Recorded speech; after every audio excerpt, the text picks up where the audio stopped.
Indigo crisis. Bharat की सबसे बड़ी एयरलाइंस कंपनी कैसे कुछ ही दिनों में घुटनों पर आ गई। भारत के एविएशन इतिहास में शायद ही ऐसा नजारा कभी देखा गया हो। सिर्फ 4 दिनों में इंडिगो की 1300 प्लस फ्लाइट्स कैंसिल हुई, हजारों पैसेंजर्स एयरपोर्ट पर फंसे और देश के एयरपोर्ट्स की हालत किसी भीड़ भाड़ वाले रेलवे स्टेशन के जैसी हो गई। लेकिन सवाल ये है, आखिर ये हुआ कैसे? दरअसल इस संकट की शुरुआत एक नहीं बल्कि 3 बड़े झटकों से हुई। पहला झटका, एयरबस A320 ग्राउंडिंग। एयरबस ने अपने A320 विमानों में एक सॉफ्टवेयर मालफंक्शन पाया और दुनिया भर में तत्काल कई प्लेन्स को ग्राउंड करने का आदेश दे दिया। भारत में A320 सबसे ज्यादा इंडिगो के पास हैं, इसलिए सबसे बड़ा झटका इंडिगो को ही लगा। दूसरा झटका, DGCA के नए FDL रूल्स।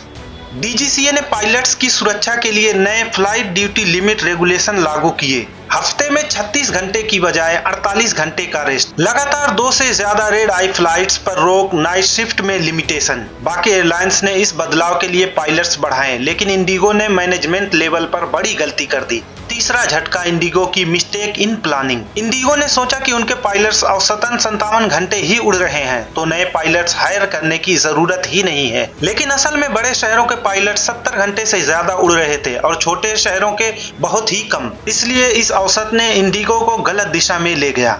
ऊपर से इंडिगो का बिजनेस मॉडल रेड आई फ्लाइट्स पर ज्यादा डिपेंडेंट है। जब FDL रूल्स ने नाइट फ्लाइंग कम की, इंडिगो का पूरा सिस्टम ही बैठ गया। स्थिति इतनी खराब हुई कि DGCA को अपने इंस्पेक्टर्स को भी कॉकपिट में भेजना पड़ा। ग्राउंड रियलिटी, एयरपोर्ट्स पर लगेज के पहाड़, रोते चिल्लाते passengers, ticket rate sky rocket. Delhi से बेंगलुरु 70,000, लेकिन दिल्ली से लंदन सिर्फ 30,000। किसी को शादी में जाना था, किसी को अस्पताल, किसी की अंतर्राष्ट्रीय फ्लाइट मिस हो गई। सोशल मीडिया पर वीडियो और गुस्सा, और हर जगह सिर्फ एक ही सवाल, ये आखिर हुआ कैसे? सरकार का इंटरवीन करना। स्थिति बिगड़ते देख सरकार को हस्तक्षेप करना पड़ा। FDL रूल्स को टेम्परेरीली रोल बैक किया गया। टिकट प्राइसेस पर अपर कैप लगा दिए गए हैं ताकि कोई भी एयरलाइन क्राइसिस में मनमाना किराया ना वसूल सके।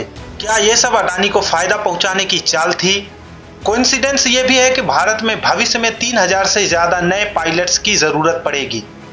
पायलट ट्रेनिंग की सबसे बड़ी कंपनी FSTC प्राइवेट लिमिटेड के 75% शेयर अडानी डिफेंस ने नवंबर 2025 में खरीद लिए। अब जितनी पायलट ट्रेनिंग बढ़ेगी, सबसे ज्यादा मुनाफा अडानी ग्रुप को ही होगा। इसलिए सोशल मीडिया पर यह भी थ्योरी चल रही कि क्राइसिस से इनडायरेक्टली अडानी ग्रुप को फायदा होगा। हालांकि इसका कोई ऑफिशियल प्रूफ नहीं है। Current situation, latest update. DGCA ने रूल्स को अस्थायी रूप से पीछे किया है। इंडिगो लगातार पायलट्स रीशेड्यूल कर रही है। कई रूट्स नॉर्मलाइज हुए हैं, लेकिन फुल ऑपरेशन अभी भी कई दिन दूर हैं। टिकट प्राइसेस अब स्टेबलाइज हो रहे हैं। ग्राउंड किए गए कई A320 एयरक्राफ्ट्स अभी भी जांच में हैं। सिचुएशन कंट्रोल में है, लेकिन पूरी तरह नॉर्मल होने में कई और दिन लग सकते हैं। फाइनल टेक अवे, एक सॉफ्टवेयर बग, एक गलत मैनेजमेंट डिसीजन और कुछ नई नीति, तीनों ने मिलकर एशिया की सबसे बड़ी एयरलाइंस कंपनी की उड़ान रोक दी। ये क्राइसिस बताता है कि टेक्नोलॉजी उड़ान भरती है, लेकिन सही प्लानिंग ही उसे हवा में बनाए रखती है।